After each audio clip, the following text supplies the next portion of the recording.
10 aprel 2026-cı il tarixində Xocalı rayon Balıca kənd tam orta ümumi təhsil məktəbində şəhid Hümbətov Araz Rəsiloğlunun anım günü ilə əlaqədar tədbir keçirilib. Tədbir dövlət himninin səsləndirilməsi ilə başlayıb. Daha sonra şəhidlərin xatirəsi bir dəqiqəlik sükutla yad olunub. Tədbirdə şəhid Araz Hümbətovun ailə üzvləri, əskər yoldaşları və müəllimlər çıxış edərək onun keçdiyi şərəfli döyüş yolundan danışıblar. Çıxışlarda onun vətənpərvərliyi, cəsarəti və yüksək mənəvi keyfiyyətləri xüsusi vurğulanıb. Şagirdlər vətənpərvərlik mövzusunda şeirlər səsləndirərək şəhidlərin ruhuna ehtiramlarını bildiriblər. Həmçinin məktəbdə şəhid Araz Hümbətovun xatirəsi əbədiləşdirilib və siniflərdən birinə şəhidin adı verilib. Qeyd edək ki, Hümbətov Araz Rəsiloğlu 1980-ci il yanvarın 15-də Xocalı rayonunun Koçalar kəndində anadan olub.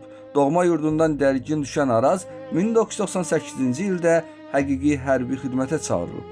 Araz Hümbətov xidmət dövründə intizamı və vətənə bağlılığı ilə seçilib.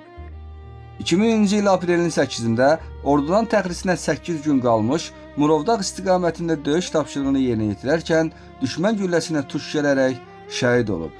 Araz Hümbətov Gəncə Şəhidlər Xiyabanında dəfn edilib.